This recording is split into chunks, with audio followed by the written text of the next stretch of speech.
went on the road for 4 days. We went. I met my match. We went to this doggy-friendly motel, and I had the conscious experience of what it was like to be in prison by being in this little motel. No kidding. It was just so dark and dreary, and it was like it didn't feel clean. You didn't want to lay on anything. You wanted to, yes, indeed, exactly. Well, anyways, this is where we stopped because they allowed dogs and stuff. So, I'm doing the best I can and stuff, and I had to go to the bathroom. And I turned on the light at night, and there was a roach. I swear he was this big. He was bigger than a mouse. And he had consciousness. It was hysterical. So he's there just standing there by the bathroom. He's blocking me to the bathroom, minding his own business.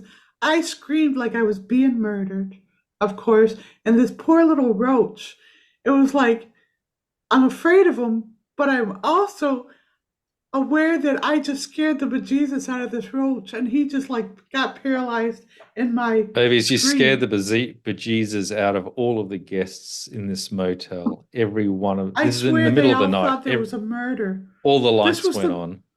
this was the kind of place that there would be a murder and no one would blink an eye because they were expecting it. So I screamed like I was being It was a murdered high and class stuff. motel. I'm guessing you can tell that it was a high class Oh my motel. gosh. But this little, not little roach, this he he had consciousness. It was like a little person in there and stuff, and it's like, So Marvin, why is it that your innocent little roach can have personality and my swarm of wasps was just because there actually was a roach, and there wasn't actually a swarm of wasps. There wasn't. There's no those. From the moment I moved in, we've been loving those wasps and welcome them as neighbors, and we've watched them well, you build their might have little been. things. But I don't know, unless you had a mean thought and they heard you, and that I one didn't heard actually you. even know that they were the first time I knew that they were swarming on me was when they bit me.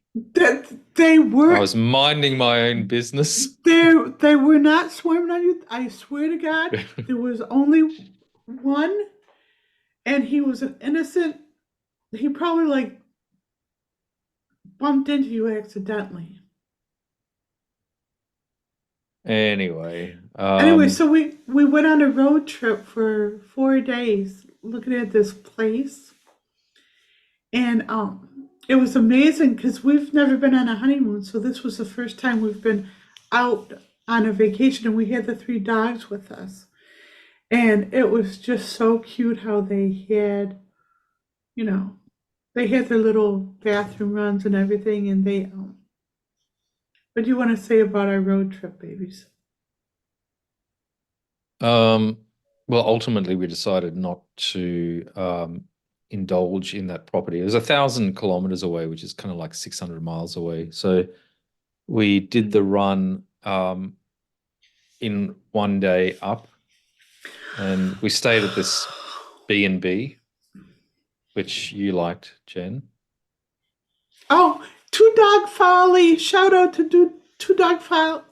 It was the sweetest little place. There were kangaroos hopping in the yard in the distance, and oh, so we get there. We've just been driving for hours, like 20 hours straight. It felt like it was only 10 hours straight. And Marvin just wanted to decompress, and he goes, "I just need my space. You could do your thing," and I was fine with that. You do your thing, I'll do my thing. He sat outside with his beer just decompressing, right? I'm in the bedroom and it's a small place, so I can hear it. One person after the other is coming up and la la la, Marvin, la la la, and he's having these long, engaged conversations. It's like Grand Central Station out there, and everybody wants to chat with Marvin. And it's like, and so he goes, "Baby, come outside and just, commune." I go out there and it's crickets. Not a one soul comes by. It's like I'm a repellent or something. So we're up there investigating whether we'd relocate to this part of the country, and we're looking at a couple of properties for rent. And one place had all the hallmarks of being quite amazing, but the interesting thing is that when we looked at it in person, it wasn't right. And you had a couple of experiences with various people. Jen, do you want to tell them about that? So, Steve. oh my gosh, Marvin set up for us.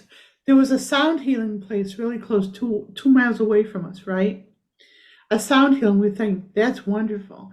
So Marvin set it all up. That's wonderful. Marvin's taking the initiative.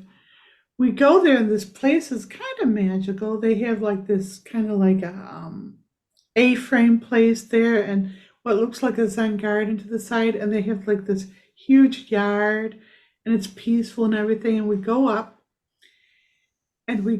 to meet them because we made an appointment to meet them. This man comes out, and he looks very spiritual and benevolent, and he's got like these glowing eyes, like light and everything. And so I'm like, wow, so he is the spiritual being. Then we get closer, and it's almost like he sees me energetically. And it's almost like what he was putting out there was a facade. So as soon as he sees me and gets closer, he just drops. The looking spiritual and ancient just drops, and he looks like he's sick and his eyes drooping and he's tired. And I went to shake his hand. He didn't even look at me. He looked right past me to Marvin and just totally ignored me. And it's like, and that's just the start. And so we're going back in the porch, and I thought, the dogs have been in the car all day. Maybe they could just like run on the property for minutes.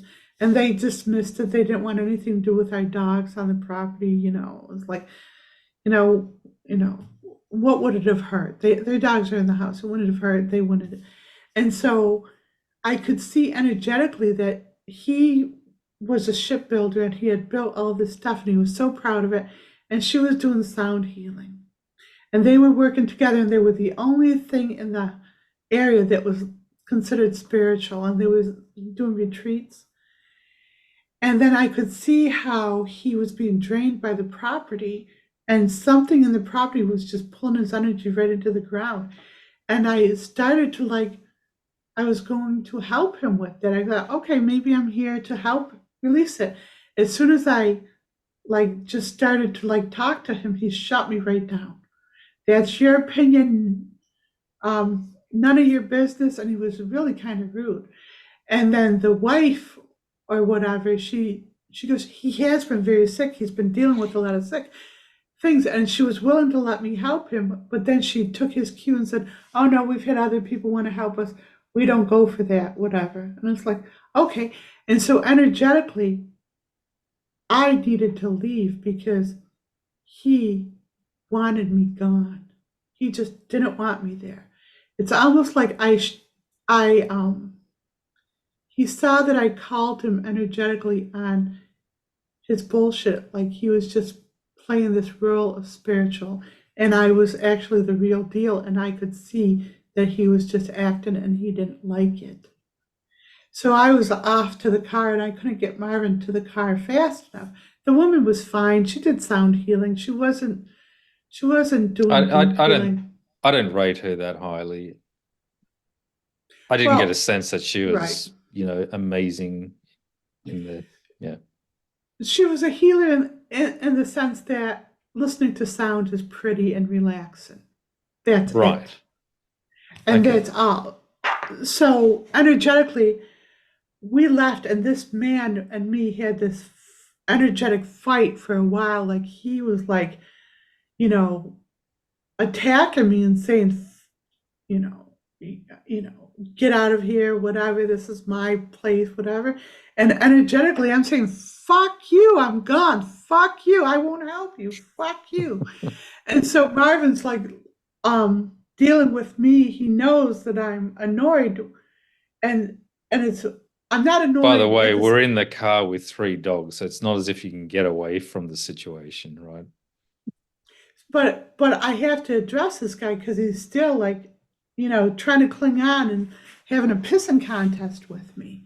And so I'm just like giving him a full force, like, fine, fine, fuck you. I won't help you, fuck you. So it was really interesting. I don't even know if I told you this, Marvin, but after a while, I think he tuned into whoever he tunes into. And they told him that I was the real deal. So he was sheepish and he knew that he screwed up.